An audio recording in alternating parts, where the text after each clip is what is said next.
Hi welcome to our channel. ఒక్కొక్కసారి కాలం కలిసి రానప్పుడు తాడే పామై కరుస్తుందని ఒక సామెత. అదే కాలం కలిసి వస్తే మట్టి ముట్టుకున్న బంగారమే అవుతుంది.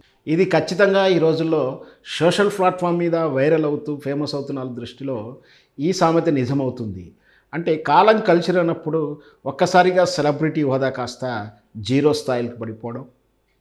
అదే అదృష్టం కాలం కలిసి వస్తే మట్టి ముట్టుకున్న బంగారం అవ్వడం. ఈ ఉదాహరణలు మనం సోషల్ ప్లాట్ఫామ్ మీద రోజు చూస్తూనే ఉన్నాం.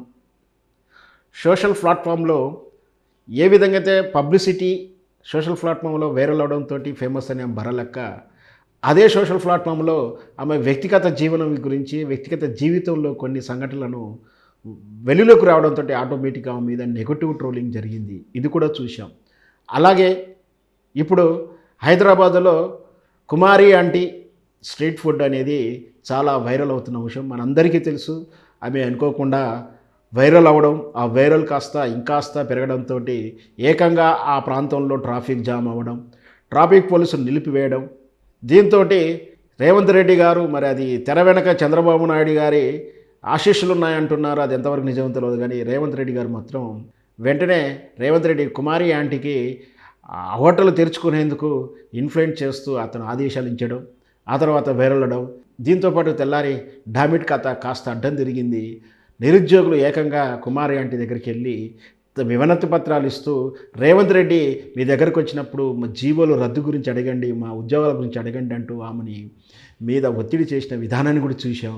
ఇప్పుడు ఇంకొక వార్త కుమారి ఆంటీ గురించి వైరల్ అవుతుంది. అది కుమారి ఆంటీ ఇతివృత్తం డాక్యుమెంటరీ నెట్ఫ్లిక్స్లో త్వరలో రాబోతుందంటూ పోస్టరు విడుదలైంది. సోషల్ మీడియాలో ప్లాట్ఫామ్లలో వైరల్ అవుతుంది. కుమారి ఆంటీ జీవిత కథను ఆధారంగా ఒక డాక్యుమెంటరీ చేస్తున్నారని, అది 3 నుంచి 4 ఎపిసోడ్లు ఉంటుందని, జీవనయానంలో ఆమె గుంటూరు నుంచి ఏ విధంగా ప్రయాణించి ఈ విధంగా సక్సెస్ఫుల్ అయిందో అంటూ ఒక కథనంతో నెట్ఫ్లిక్స్ వాళ్ళే స్వయంగా ఒక డాక్యుమెంటరీ చేస్తున్నారు అంటూ కూడా ఈవెంట్స్ పోస్టర్తో సహా నెట్టింట్లో కొన్ని వైరల్ అవుతున్నాయి. డాక్యుమెంటరీ పేరు, ఆ డాక్యుమెంటరీ ఫేమస్ అనే టైటిల్ తోటి ఒక 3 నుంచి 4 సిరీస్ వచ్చేలా ప్లాన్ జరిగిందంటూ కూడా సోషల్ ప్లాట్ఫామ్లో వైరల్ అవుతూ ఉంది. నిజంగా మరి ఇది వాస్తవమా అబద్ధమా? ఈ స్థాయికి ఆమె క్రేజ్ ఉందా? అసలు నెట్ఫ్లిక్స్ అనే సంస్థ ఒక సాధారణమైనటువంటి మహిళ సగటు జీవితం గురించి ఎందుకు డాక్యుమెంటరీ తీస్తుంది అంటూ కూడా రకరకాల కామెంట్స్, ట్రోలింగ్స్ కూడా ఒకవైపు జరుగుతూనే ఉంది. నెట్ఫ్లిక్స్ కనుక ఈ విధమైన చిత్రం తీస్తే, ఈ విధమైన డాక్యుమెంటరీ చేస్తే స్వయంగా ప్రకటిస్తుంది కదా. కానీ అలా కాకుండా నెట్ఫ్లిక్స్ పేరు మీద సోషల్ ప్లాట్ఫామ్లో రకరకాలుగా పోస్టర్లు కనిపించడం, నిజంగా ఇది సోషల్ మీడియాలో తప్పుడు కథనాలంటూ కుమారి ఆంటీని ట్రోల్ చేస్తున్నారంటూ కూడా రకరకాల కామెంట్లు చేస్తున్నారు. కాకపోతే ఇంకొంచెం మంది కొంచెం ఆలోచిస్తూ చెప్తున్న విషయం ఏంటంటే, బహుశా ఎవరో ఔత్సాహికులు ఈ వైరల్ అవుతున్న టాపిక్ని క్యాచ్ చేసుకోవడం కోసం వారు ఈమె కథాంశంతో ఏదైనా డాక్యుమెంటరీ నిర్వహిస్తున్నారేమో, ప్రయత్నం చేస్తున్నారేమో, దాని తాలూకు పోస్టర్ రిలీజ్ అయి ఉండవచ్చు అని కూడా కొందరు ఊహాగానాలు చేస్తున్నారు.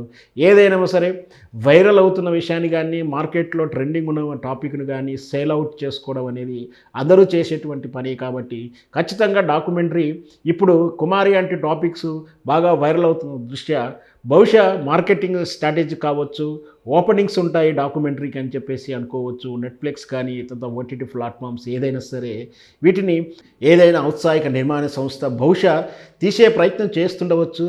అలా చేసిన ఆశ్చర్యపడక్కర్లేదు. ఎందుకంటే ఖచ్చితంగా ఇలాంటి టాపిక్ ఐటమ్స్ను వైరల్ అయినప్పుడు ప్రత్యేకంగా ఖర్చు పెట్టి మనం పబ్లిసిటీ చేసి దాన్ని చూడండి అని చెప్పాల్సిన అవసరం రాకుండడం, దానికి ఆల్రెడీ వైరల్ అయిన అంశం కాబట్టి ఈజీగా ప్రేక్షకులకు చేరుతుంది, అట్లాంటి పబ్లిసిటీ వస్తుంది. దానివల్ల ఫ్రీ పబ్లిసిటీ తోటి కేవలం ప్రొడక్షన్ కాస్ట్ మనం పెట్టుకుంటే చాలు, పబ్లిసిటీ ఖర్చు లేకుండా ఈ ప్రాజెక్ట్ అనేది వ్యూవర్స్ని చేరుతుందనే ఉద్దేశం ఉండవచ్చు. బహుశా ఇలాంటి నిర్ణయం మంచి నిర్ణయమే కావచ్చు. మంచి ఐడియా చేశారంటూ కూడా కొందరు విశ్లేషిస్తున్నారు. ఏది ఏమైనప్పటికీ సోషల్ మీడియా మాయా ఇదంతా కూడా రాత్రికి ఎవరినైనా హీరోలను చేస్తుంది, అదే ఆ అర్ధరాత్రి అదే నిమిషంలో జీరోలను చేస్తుంది. కాబట్టి ఈ సోషల్ ప్లాట్ఫామ్లో ఏదైనా సాధ్యమే.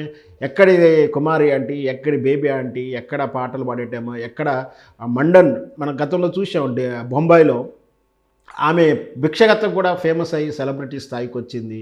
రకరకాల మంది, రకరకాల వ్యక్తులు, రకరకాలటువంటి విన్యాసాల ద్వారా ఫేమస్ అవ్వడం, వాళ్ళు ఇన్‌ఫ్లుయెన్సర్‌గా అవ్వడం, వాళ్ళు కూడా దాన్నే జీవనాధారంగా చేసుకుంటూ చాలామంది ఇన్‌ఫ్లుయెన్సర్స్ కూడా యాడ్స్ రూపంలోనూ మార్కెటింగ్ చేసుకుంటూ వాళ్ళు కూడా జీవనాన్ని గడిపిస్తున్నారు. మొత్తం మీద ఇదంతా డిజిటల్ మాయ అని చెప్పేసి మనం చెప్పుకోవచ్చు.